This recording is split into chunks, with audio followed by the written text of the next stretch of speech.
introduction. Welcome to Oh Brother, Not Another Podcast. We're an official Apple podcast, sponsored by the Westport Library and the Quick Center for the Arts. And my name is Miggs Burrows.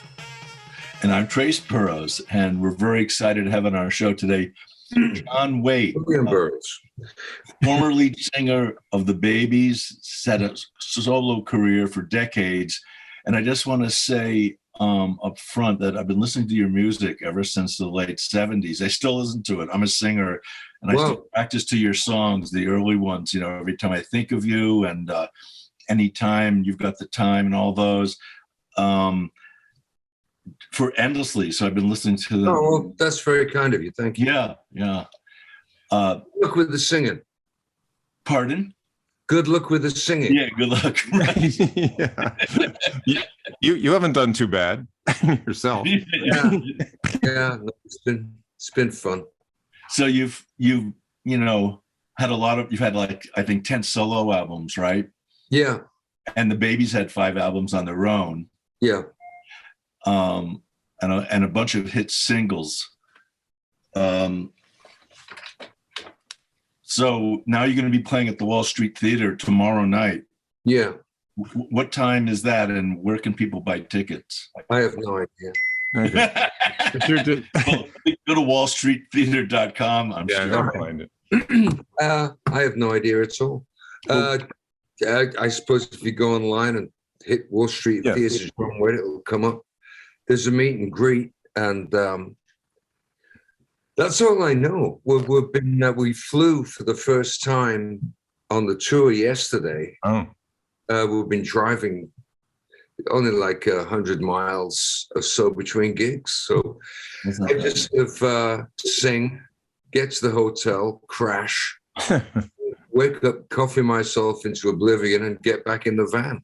It's great, really. But I don't really ask the venue. I just kind of get a rough proximity of the gig, and I'm in, you know. Right. That's all I have to know. How many dates on the tour? We should sort of plug the tour. How many dates, and how long is it going to be performing? There's 4 in a row starting tomorrow, and then we have a break, and I'm not sure what happens after that. There are dates there, but in August we're going out with Rick Springfield on a tour of America, and Men at Work too, right? Work. Yep. It's and we're playing quite big places, so we're doing that as well, and as well as the odd festival and theaters. You know, that's what we do. And then we're going to Europe in September, I think. Right. You go to Japan and any of those Asian countries? Well, we're not doing that this time. We're going to Holland, and we're looking at Germany. But right now it's kind of like a pretty much a full dance card in Holland. Yeah. Is there a country that particularly is enamored with you? Because we asked the Air Supply, we interviewed them. They said that, I guess it was Australia. Maybe that's where they come from. But anyway, they were huge hits, and it took the US a long time to catch on. Well, no, there's a small town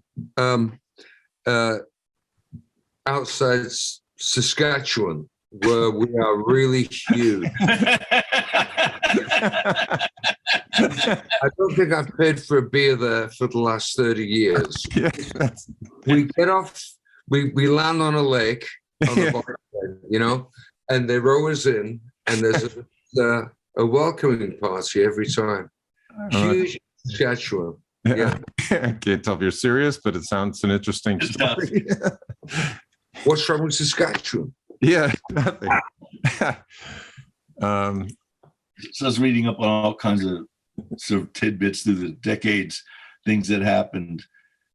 So going back again in time to the Babies, it said that someone had like grabbed you or something and you hurt your leg. Yeah, that's a story. But I sort of jumped off the riser. My leg went one way and I went the other. Oh, man. And that was the end of the bit. But it was already over. Jonathan was came it? journey, and that was just, that was it. was just sort of the impetus for ending it, right? Well, it just sped things up, you know. I mean, we were done, and he jumped ship, and that was it. Yeah. How about the other members of Babies? Did they go off doing? Well, they went to Rod Stewart. Wally and Tony went to Rod Stewart, and Ricky wound up in Styx. He's with Styx. I don't know. I mean, everybody seemed to have landed on their feet, you know. I was in Styx too, but it was the one. A local. He was Styx before there was a Styx in our hometown. 7 years before the Styx were the Styx, I had a band, local band called the Styx. We played, you know, colleges and high schools. Yeah. Yeah, STYX. Yeah. Anyhow, that really threw everything off the tracks. I'm curious, what can people want to know? What can we expect? Are you playing the hits, or what are you gonna do new stuff, combination? You know, people want to know what to expect on a tour. No, some of the gigs have been just playing a bunch of acoustic songs first, and the band come out, and then it's all electric. I had a record out last year. It was a triple acoustic album called Wooden Heart, and we were doing a lot of unplugged dates behind that. So we wanted to feature some of those songs, but we try and play the songs that people want to hear. Sure. But by dint of that, it's songs that we want to hear. Yeah. I'm not really into playing something I don't like just because it was a hit. But I mean, I got a lot of songs. Sure. I mean, a lot. Yeah. If we had 2 hours plus, we couldn't get through it all. So every night's different. And it's a very intimate thing. If somebody shouts out, play this song, we go right into it, really. Really? Oh. There are Dylan songs. I've just covered Masters of War. That's on iTunes only. But Masters of War, I'm planning on putting that in the set soon. It's a very fluid thing. It's just there's what we know we have to do, and then what we know we should do, mixed into the same cup, you know. That means that is there a long rehearsal process, or you're just pretty nimble? There's no rehearsal. Yeah. We have sound checks, and we learn the songs. The band have been with me for a long time, so it's just a case of we don't even warm up. I mean, it's half of the joy of music is being surprised and walking forward. And there are no pre-recorded tapes. You know, this isn't arena rock. Yeah. That crap. It's not. You know, it's music. And it's inspired, and we change gears mid-show. I mean, it's a very organic thing. I really do avoid that kind of other thing, you know. The big arena. The corporate thing. I can't do that. Well, one of your quotes is that your songwriting is a knee-jerk reaction to life, which is kind of, I never heard that phrase before. Like that. Yeah. Well, it is. I write about what's in front of me. And even as much as talking about Masters of War, I was drawn to that on the anniversary of 9/11. We were playing a show with Neil Giraldo, Pat Benatar, my old friends, and I wanted to sort of say something about 9/11. A stupendous event in American history, and I wasn't going to just go out there and play a bunch of pop songs with it. I wanted to do something. So I had Kyle Cook on guitar, and my regular guitar player, Mark Rashadi, Tim Hogan, and Roger Carter was playing drums, but Neil Giraldo came out and joined us, and we played Masters of War. Oh, great. And then I recorded it in a studio at the beginning of the war in Ukraine. And I was sort of incensed by that, but I did want to sort of say something about that. I mean, in the world of Kardashians and Mickey Mouse, drive-through burger joints and such a lot of distractions, bread and circuses, you know. I wanted to draw attention to the Ukraine in some humble way that wasn't. I just try to give people something to listen to that mattered. Yeah. And the first time I heard that song, I was 14. The sad part is it's still relevant. That's a shame of it. We're both of Ukrainian descent. We weren't born there, but our grandparents were Ukrainians. Oh, well, you know.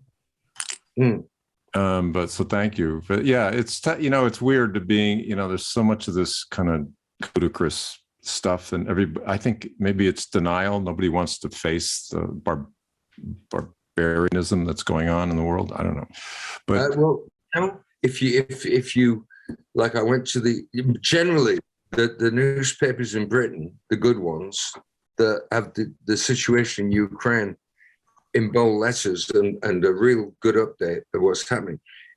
Some days it's like, the most absurd shit you could imagine, like the royal family kind of, Meghan and Harry and all that stuff. And there's people being blown to pieces within, 1,000 miles. And then over here it's the Kardashians, or it's America's Got Talent, or whatever the fuck it is. But the people dying. Yeah. People dying and being ground into the earth by a superpower. Last, a month ago, we're taking the kids to school and reading books and painting pictures and riding bicycles and living their lives. And some moronic fuck from Russia has decided to destroy the country. It's I mean, we should all be talking about that. Yeah, no, it's true. It's incredible. I look at the ruins. I mean, first of all, I mean, I'm going to get into a discussion of the military, whatever, but what's he conquering? He's conquering rubble. I mean, he's destroyed the country. He's going to. If he gets in there and he crushes the country, the Ukrainians will snipe and they'll use guerrilla tactics. And just like the Russians in Afghanistan, they'll have to leave. You can't win. No. This is what do you call that when somebody's just a blowhard? Well, it's insanity, basically. I mean, there's no megalomaniac, hubris. It's like hubris, yeah. And it's like physical hubris. It's the most insane thing watching it. I'm wondering, I know the United States doesn't want to go in there and shoot down planes because they're afraid it's going to escalate into like atomic warfare. But when do what do you draw the line? They've got to go in there. People are dying, and or someone's got to take out Putin and his little circle of friends there that are like making these decisions. Can't the CIA? They're throwing money around. I mean, can't they offer someone $50 million to take them out? I mean, it would be wonderful, wouldn't it? But they'd probably get Putin too. There was one of his henchmen. Yeah, right. I just got back from England, but there was a picture of one of his henchmen in the paper, and this guy looks like something out of a James Bond movie. He's white as a sheet. He has red lips, full lips, blue eyes, and blonde hair. And he looks like something out of an Ian Fleming. Yeah. And he's the killer. They're going to send him in. Yeah, he's the new general that they're into a somewhere. Oh yeah, he's famous for like killing people.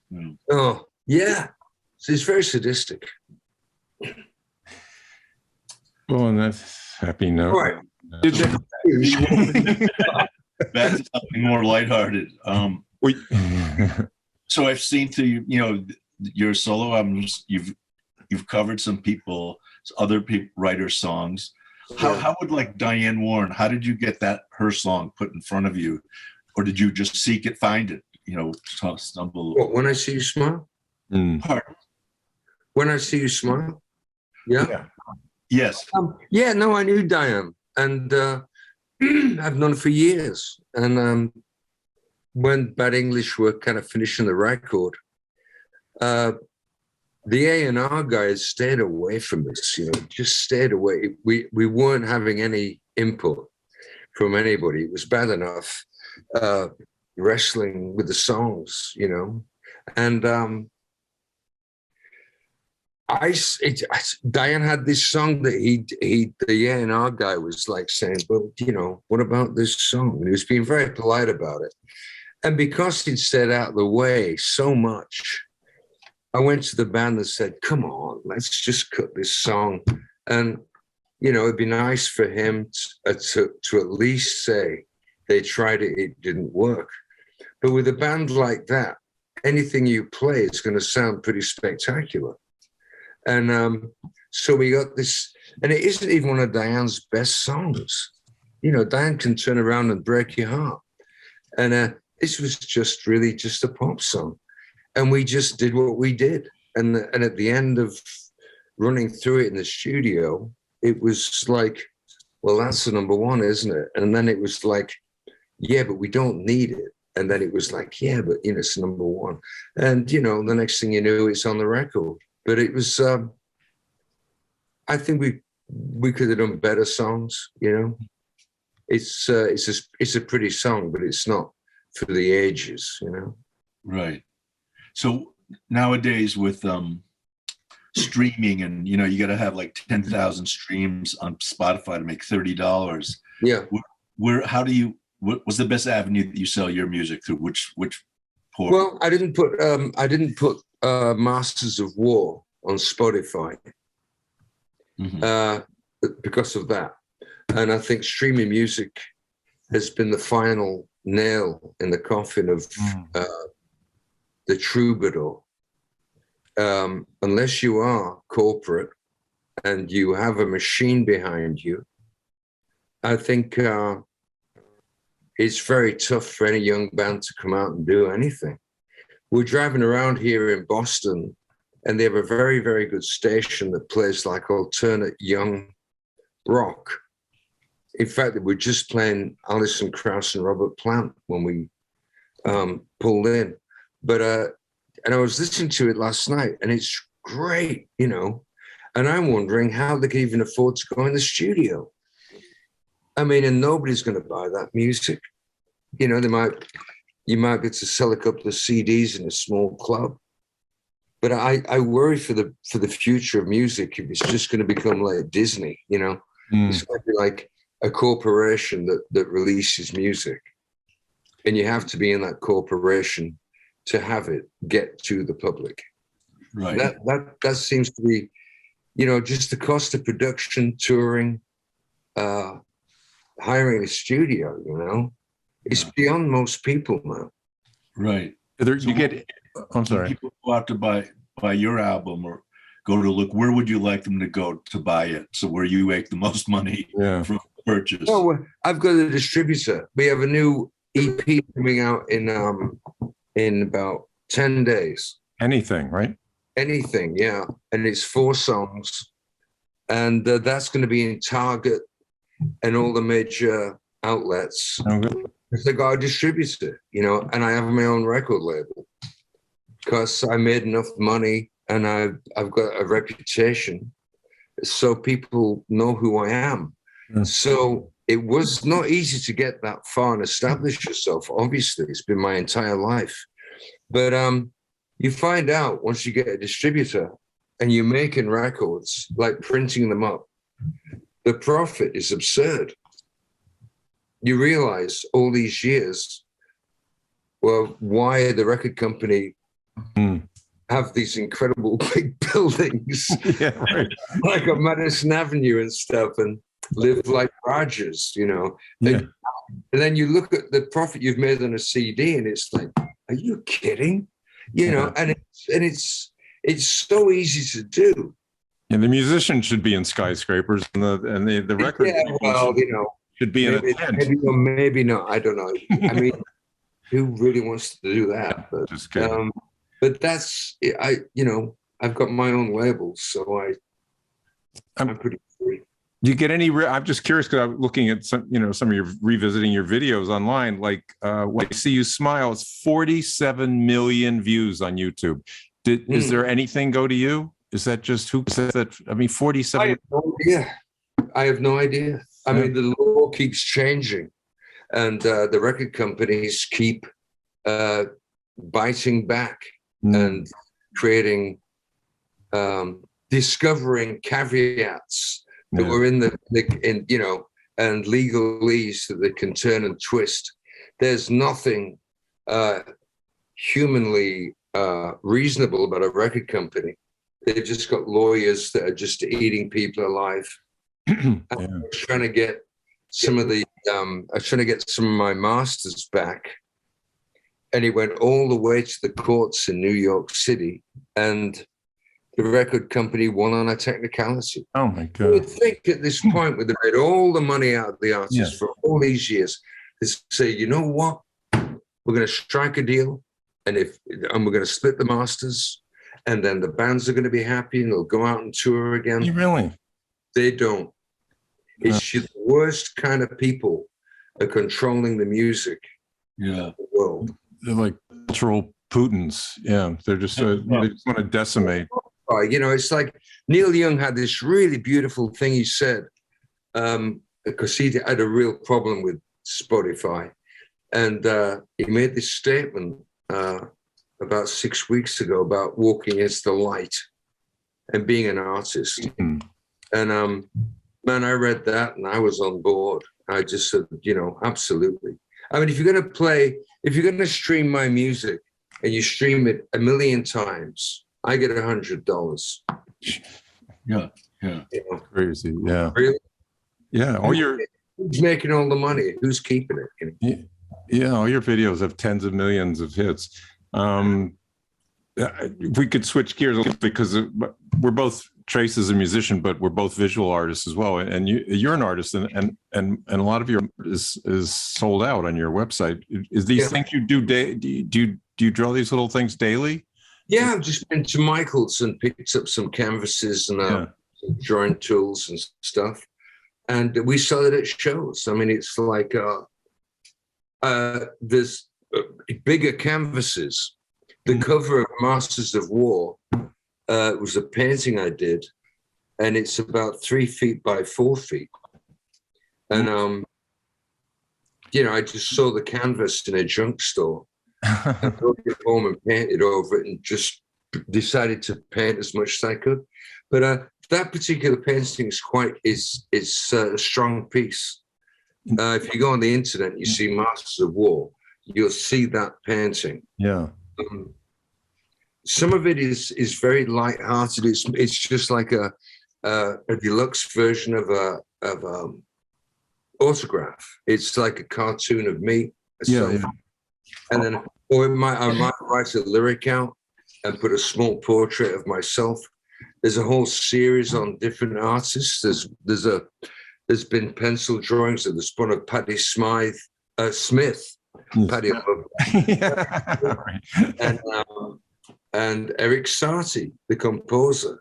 Interesting faces. They're just crying out to be painted, So I hope when I hang up my Spurs and come off the road, I'm going to go back to painting completely. I wonder what that, a lot of musicians, I mean, John Wood and, John Lennon, I mean, were accomplished, and accomplished artists, and you went to art school. And then did you have hopes of being like a fine artist? Or you still are, you are a fine artist, you're both, but was that meant to be a career path? Back in those times, it was people thought that was a realistic thing to reach for. Some of my relatives and my friends, the ones that became painters and moved on, you went to the Royal College in London, or you didn't. And if you didn't, you were going to be painting walls or murals in restaurants, But a good friend of mine, Ben Kelly, who was a couple of years older than me, he went to the Royal College, and he actually designed the interior of the Hacienda in Manchester, which was the birthplace of all the Manchester dance scene, But people like that I went to art school with. Joe Wright was about 3 years ahead of me, and he became incredibly famous, and he illustrated this kid's book about a dog. But the incredibly gifted guy, those two guys were like the high note of my art school. And by the time I was ready to leave, I was already playing in a local band, and it was just faster. Yeah. If I felt any kind of emotion or pain or whatever, I could just pick up a guitar and start singing. If you don't have a voice or you can't play the guitar and you can paint, you're going to take a couple of weeks to paint something. But I found it was just being a kind of spontaneous person. Music fit me better. Mm-hmm. Yeah. Well, it's nice you can do both. I mean, Trace does both. I'm not a musician, so I do one thing. Do you have a writing partner for your songs ever, or Well, it's usually the guitar player. It doesn't matter who's in the room. I start playing, and if somebody's in the room and joins in, they might suggest a chord that will take me somewhere. I need a soundboard. You know, I've found that I need an audience to write or to be or to paint or to actually, I'm probably performing now. You know, it's like without that mirror Yeah. to look at and try and impress or communicate with, I'm completely speechless. I might as well put my feet up, crack a beer, and watch TV. Yeah. I mean, but once I'm in motion, it's almost unstoppable. I mean, I kind of take over. But I really do love a collaborative thing. If you're working with somebody that's unusual, you're going to go to a place, instead of playing an A minor, you might play a B flat. And that's the difference. It's like the road less traveled, you know. You're going to go somewhere. You're going to go somewhere that you didn't expect, you know. Yeah. This is out of nowhere, but if I was going to pick somebody to play you in a biopic, the movie of your life, I think it might be Gary Oldman. Has anybody ever? Oh yeah, that would be good. I like Gary. Yeah. I like Gary. I mean, he's just. I mean, he's just a great actor. Yeah. Have you written? Are you keeping a journal? Are you intent in writing a story? I mean, a story, a life, you know, biography. Well, there is a documentary coming out later this year, a full scale, full budget, 2 cameras, people being interviewed all over the world. Oh. That's coming out. Is it? And I finally watched it about 2 months ago. It's been finished for like 6 months, and I refused to watch it. Oh. And I watched it, and all I could think of is that I could edit that better. You know, I wasn't worried about saying fuck or somebody, you know, I was this or that. As a piece of art, I kept thinking how to cut sooner to that, and I would have used this, you know, because that's art. You know, everything you look at, where you put a coffee cup down, it's you leave choices. Yeah, choices. Everything is a choice in life. And it's what you leave out generally. But as far as writing a book, I think my life has been so complex, and it started from a place that you probably wouldn't believe if you saw it. You know, the English countryside in the 50s, and the sunshine hitting the cornfields and trees and wildlife, and a gigantic park opposite where I was raised. And I raised in a terraced house, a cottage, an English cottage. I mean, it blows my mind, and I lived it, you know. But to write that accurately and put that in context, that's something. I mean, Keith Richards got very close to it. I think that Keith Richards actually, I think Keith was interviewed. He didn't just sit there with a piece of paper right, yeah. With Keith, but I think he just talked, and then somebody edited the script, and he read it and said, okay, you know. But Bruce Springsteen, he had a natural, authentic, his autobiography, surprised that I didn't finish it, because when it got to Live Aid, I lost interest, because that's when everything just went too big to control. But his life and his relationship with his father, who had illness and was an alcoholic, the lonesomeness of his young life, and catch as catch can, trying to make his band work, wandering around in the same clothes, you know, just looking for this thing in his life, his grail, you know, and his parents leaving for California, and he stayed in Jersey. And it's almost like Kerouac at some point, that wonderful bit about when Jack gets off this truck, and there's all these young kids in this truck going on, keeping on, and they're under a blanket looking out at the stars, and he said they look like kids, you know, before they go to bed.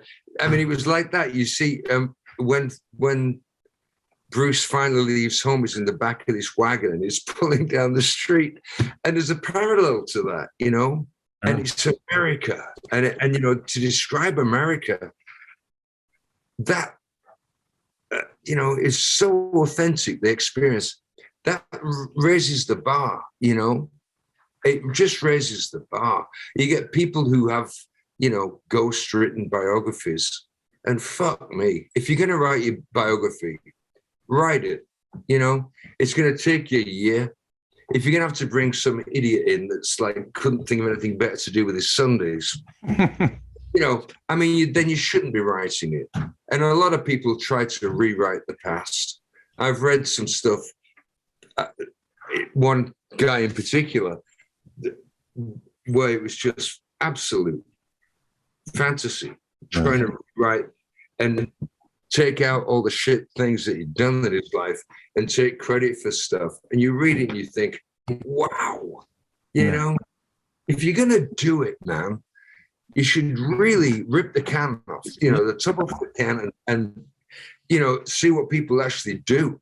But they're those kind of guys that write that, they're, you know, it's a page turner. And then there's just glamour, trying to promote yourself as being a really great guy, you know. Yeah. If you write a fucking thing, you're probably not a great guy. Yeah. It's sort of like sell some a bill of goods, you know. Yeah, the best ones are in the raw voice, the real voice. Even if it's not, the grammar's not correct, it doesn't matter. It's your voice. Yeah. You know, that's what people want to hear. Any parting? Well, I have one quick question, because I'm always asked this because I'm curious, because performing, even though I've never done it, and I've watched Trace do it when he used to play the drums, and how physically demanding it is. Do you have a health regimen that keeps you standing upright above ground? No, my guitar player and my drummer goes to the gym, and I just sleep. That's a good sleep. Tremendous amount of energy. I've always been very hyper.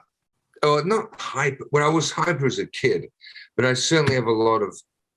I mean, we played this gig night before last, and it's probably one of the best shows I ever played in my life. And we'd had a gig the night before that was not so good. My voice was not so good, and I felt tired. I just got back from Europe.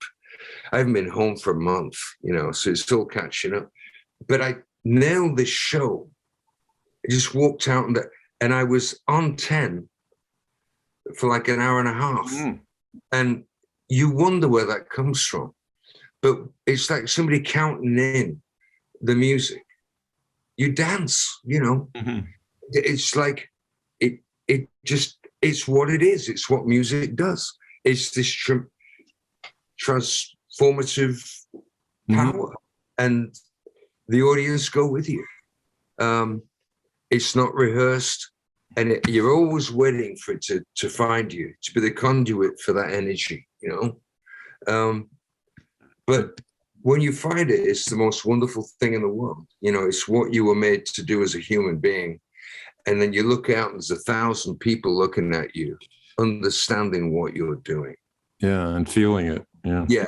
And I think for anybody in life to be understood by another human being, to be in a room full of people that actually are on the same plane because you're being in this sort of trance-like state, really, because I never know what notes I'm going to sing next. Mm-hmm. I sit in front of a mirror going, how do I look when I hit a C?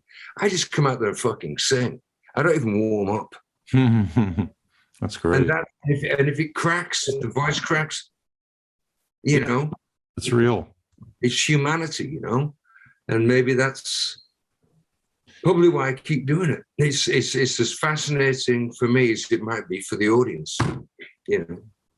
Well, your passion communicates with everything you talk about.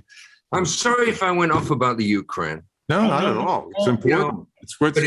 I wake up thinking about it. It's all good, and love your passion about whatever you talk about. Yeah, you've got an opinion, and it's you know, it's very riveting. You know. Well, I think we've all got an opinion. It's just that we're living in times where it's drive-through politics. Nothing's real anymore. Yeah. But you are witnessing something in the world at this moment that's genocide. And it isn't some African country that we can't pronounce the name of. Yeah. It isn't in the wrong end of China. It's like, it's the, you know, it's where Russia ends and the Europe begins. Right. It's families, you know. It's like your hometown being bombed by the next hometown because they want the football team or something. But there are babies, women, grandparents, horrible, young men, young women. There's bodies exploding. There's the worst things happening.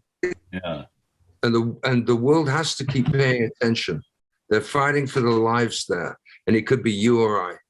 Absolutely. No, I'm glad we talked about it because it'd be silly to have a normal conversation and pretend and never talk about it because it's there and it's important and it puts everything in perspective. Yeah, my point, as before, you know, like on the front of the paper, it's, you know, Kim Kardashian dead bare her midriff.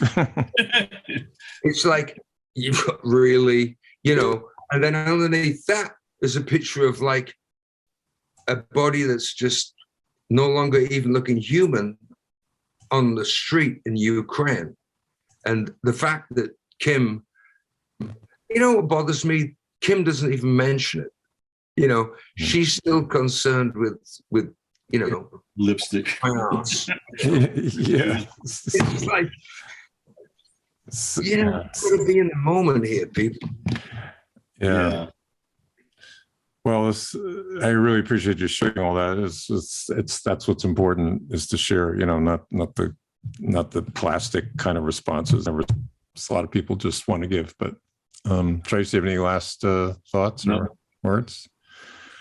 Well, John, it's been fantastic talking to you, and we good luck on the tour. Yeah. Oh, this is the new CD. Oh yeah, anything. Oh great. Is that backwards? No, see it. It might be in your screen. No, we see the screen come out right. Oh, okay. Yeah. Okay. But it's pretty good. 4 songs. They're all pretty strong. And would you like people to go to get that? Yeah, well, you can get it on iTunes in 10 days. You can get it at Target, any music outlet that's a major, they'll have it. Oh, you should mention your website is johnwaiteworldwide.com. johnwaiteworldwide.com. You There you can go. get art, t-shirts, badges. Yeah. And artwork if there's any left. Yeah. Yeah. You can actually buy some of the pieces that are more interesting than just the usual. You know. Excellent. Look forward to it. Thank you. Thank you very much. Well, thanks for your time and God bless you. Yep. Thank you.